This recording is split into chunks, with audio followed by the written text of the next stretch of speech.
Hello दोस्तों, आप लोगों का स्वागत है आपके अपने यूट्यूब चैनल पे जिसका नाम है वाई जे कॉमर्स क्लासेस। अगर आप इस चैनल पे नए हैं तो आप इस चैनल को सब्सक्राइब कर दीजिए। अगर आपको वीडियो पसंद आए तो आप इस वीडियो को लाइक कर दीजिए और बेल आइकन को प्रेस कर दीजिए। चलिए आइए दोस्तों स्टार्ट करते हैं। हम देख रहे थे अपना कैश प्राइस मेथड में जनरल एंट्रीज़ को ज़्यादा अच्छे से समझने के लिए हम अपने वही तरीके पे चलते हैं, एग्जाम्पल से समझने वाला तरीका। एग्जाम्पल से हम किसी भी बड़ी से बड़ी टेक्निकल से टेक्निकल सब्जेक्ट्स को इजीली समझ सकते हैं। जैसे कि हमारे सामने एक एग्जाम्पल दे रखा है, हमारा क्वेश्चन नंबर 2, जिसमें क्या कहा गया है, mister A purchase a truck costing ₹4,50,000 from mister be on hire purchase system. Mister A कौन है यहाँ पर? Higher purchaser. मिस्टर बी कौन है यहाँ पर? Hire vendor. Payment are to be made as under. Payment की टर्म और कंडीशन जो है नीचे डिस्क्राइब कर रखी है। डाउन पेमेंट किया है 2,70,000, balance in 3 equal instalment with 9% rate of interest. Depreciation is 20% per annum WDV method. Past journal entries and ledger account in the books of Mr. A and Mr. B under full cash price method. अब देखो, mister A और mister B दोनों की books of accounts में general entry पास करनी है और laser बनाना है। अब हम सिर्फ जनरल एंट्री को देखते हैं, उसके बाद में हम लेजर को भी देखेंगे। सबसे पहले हम देखते हैं हमारे हायर परचेजर की बुक्स में क्या क्या एंट्री रिकॉर्ड होगी। कोई भी हायर परचेज का क्वेश्चन सॉल्व करने से पहले आपको जो है सबसे पहले एक टेबल बना लेनी है, जो है हमारी इंटरेस्ट कैलकुलेशन की टेबल। ये टेबल किस तरीके से बनती है ये आपको बहुत अच्छे से पता है। हमें सबसे पहले कैश प्राइस देखना है, फिर डाउन पेमेंट लेस करनी है इसमें से, और डाउन पेमेंट के ऊपर कोई इंटरेस्ट चार्ज नहीं होता। उसके बाद बैलेंस है हमारा 1,80,000, जो कि हमें 3 साल में देना है, यानी एवरी ईयर 60,000 का प्रिंसिपल जाएगा। और 1,80,000 पे 9% से रेट ऑफ इंटरेस्ट लगेगा 16,200। तो प्रिंसिपल प्लस इंटरेस्ट होता है हमारा इंस्टॉलमेंट। उसी तरीके से हमारा सेकंड ईयर निकलेगा और उसी तरीके से हमारा थर्ड ईयर निकलेगा। आई होप आपको क्लियर होगा। अगर आपको इसमें कोई प्रॉब्लम है तो आप इससे पिछली वीडियो जाकर जो है देख लें, जिसमें मैंने आपको इंटरेस्ट कैलकुलेशन डिटेल में बता रखी है। तो यहाँ पर हमारा कैश प्राइस निकल के आया 4,50,000। हमारे जो टोटल इंटरेस्ट आया वो आया 32,400, और जो हमारी HPP हमारा हायर परचेज प्राइस आया है वो है हमारा 4,82,400। तो ये हमारी टेबल तैयार हो गई। अब हमें देखना है in the books of hire purchaser की बुक्स में जनरल एंट्रीज क्या क्या पास होंगी। ये मैं आपको एक फॉर्मेट, जनरल एंट्री के फॉर्मेट भी लिखवा सकता था, लेकिन उससे आपको कुछ नहीं होता। आप हवा में कोई चीज़ करना और एग्जाम्पल के थ्रू करना, दो बातों में बहुत बड़ा फ़र्क होता है। एग्जाम्पल के थ्रू कोई भी क्वेश्चन हो, कोई भी टॉपिक हो, सब कुछ इजीली क्लियर हो जाता है। हमारा तो यही तरीका है। मिस्टर ए हमारा हायर परचेजर है, उसकी बुक्स ऑफ अकाउंट्स में जो है जनरल एंट्री पास किस तरीके से होंगी हम देख लेते हैं। ईयर 1 जब ये स्टार्ट होगा तो at the time of entering into agreement, जब मिस्टर ए मिस्टर बी के पास ट्रक परचेस करने जाएगा तो उस टाइम पे इन दोनों के बीच एक हायर परचेस एग्रीमेंट बनेगा। तो वह हायर परचेस एग्रीमेंट बनने के टाइम पे 2 एंट्रीज पास होंगी।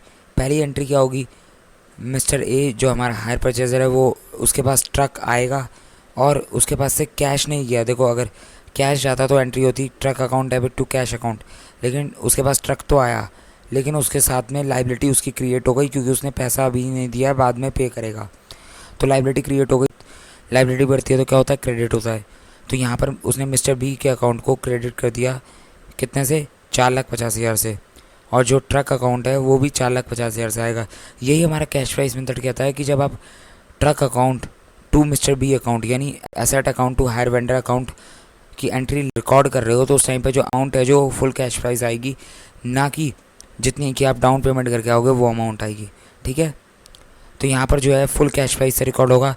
जब दोनों के बीच एग्रीमेंट बन रहा था तो एक तो उसको ट्रक मिला, साथ में उसकी लाइबिलिटी इंक्रीज़ हुई। दूसरा काम क्या हुआ, वो डाउन पेमेंट करके आया, और जब वो डाउन पेमेंट करके आया तो उसकी लाइबिलिटी कम होगी। तो ऊपर जो है अभी इस एंट्री में हमने क्या कर रखा था, इसकी लाइबिलिटी को इंक्रीज़ करा था 4,50,000 से क्रेडिट करके। तो जैसे ही उसने 2,70,000 की डाउन पेमेंट करी, 2,70,000 से उसकी लाइबिलिटी कम हो गई। तो हम क्या करेंगे, एक रिवर्स एंट्री पास करेंगे। मिस्टर बी अकाउंट हमने क्रेडिट किया था, तो हमने अब डेबिट करके जो है उसकी लाइबिलिटी को 2,70,000 से कम कर दिया, और उसका कैश चला गया या बैंक चला गया, एक ही बात है। जब एसेट कम होता है तो क्रेडिट होता है, तो टू बैंक अकाउंट 2,70,000। आपको क्लियर हो गई ये 2 एंट्री। आप देख लेते हैं ईयर एंड पे, जब 1 साल पूरा हो गया तो 1 साल पूरा होने पे वो 4 एंट्री पास करेगा। सबसे पहले कौन सी होगी, इंटरेस्ट ड्यू करने की एंट्री। इंटरेस्ट ड्यू होगा, इंटरेस्ट हमारा एक्सपेंस है, और जब एक्सपेंस बढ़ता है तो हमारा क्या होता है, डेबिट होता है। तो इंटरेस्ट अकाउंट डेबिट, एक्सपेंस हमारा बढ़ गया टू मिस्टर बी। इंटरेस्ट को लेकर हमारी लाइबिलिटी क्रिएट हो गई मिस्टर बी के अगेंस्ट कितनी, 16,200 रुपये की। तो interest account debit to mister B account 16,200। अब जो है उसने इंस्टॉलमेंट की पेमेंट करी ईयर एंड पे ही, इंस्टॉलमेंट की पेमेंट करेगा तो उसकी लाइबिलिटी कम हो जाएगी। अब उसकी लाइबिलिटी कितने से कम हुई, जितने से उसकी लाइबिलिटी कम होगी उतने से हम मिस्टर बी के अकाउंट को डेबिट कर देंगे, क्योंकि लाइबिलिटी कम होती है तो डेबिट होता है। 76,200 की उसने डाउन पेमेंट करी टू बैंक अकाउंट, कैश उसका कितना गया 76,200। एसेट कम हुआ तो बैंक अकाउंट को क्रेडिट करेंगे। अब उसने डेप्रिसिएशन चार्ज करना है, सीधी बात है, जो एसेट को यूज़ करेगा वही डेप्रिसिएशन चार्ज भी करेगा। तो मिस्टर ए क्या करेगा, डेप्रिसिएशन चार्ज करेगा। तो डेप्रिसिएशन हमारा एक्सपेंस है हायर परचेजर का, तो एक्सपेंस बढ़ता है तो डेबिट, तो depreciation account debit to truck account. अब ट्रक अकाउंट क्रेडिट क्यों हुआ, क्योंकि ट्रक जो है हमारा एसेट, और एसेट की वैल्यू कितने से कम हुई, 90,000 से। एसेट की वैल्यू 90,000 से कम हुई तो एसेट क्रेडिट हो गया। अब उसने डेप्रिसिएशन की एंट्री पास करी है और एक इंटरेस्ट की एंट्री पास करी है, ये दो उसने एक्सपेंस की एंट्री पास करी है। ईयर एंड पे हम जो एक्सपेंस को है उसको प्रॉफिट एंड लॉस में अकाउंट में ट्रांसफ़र कर देते हैं। तो प्रॉफिट एंड लॉस अकाउंट में जब हम उसको ट्रांसफ़र करेंगे तो एंट्री पास होगी P&L account debit to interest account to depreciation account. तो ये हमारी इंटरेस्ट और डेप्रिसिएशन हमारा ट्रांसफ़र हो गया P&L अकाउंट के अंदर। अब एक फर्स्ट ईयर की हमारी सारी एंट्री पास हो गई। अब सेकंड ईयर जब होगा तो सेकंड ईयर में हमारी जो एग्रीमेंट के टाइम पे दो एंट्री थी, पहली कौन सी थी हमारी एसेट लाने की, दूसरी कौन सी थी हमारी डाउन पेमेंट देने की। ये दो एंट्री हमारी सेकंड ईयर में पास नहीं होगी, सीधा ईयर में हमारी 4 एंट्रीज पास होगी, क्योंकि अब हम दोबारा ट्रक लाएंगे नहीं और दोबारा डाउन पेमेंट करेंगे नहीं।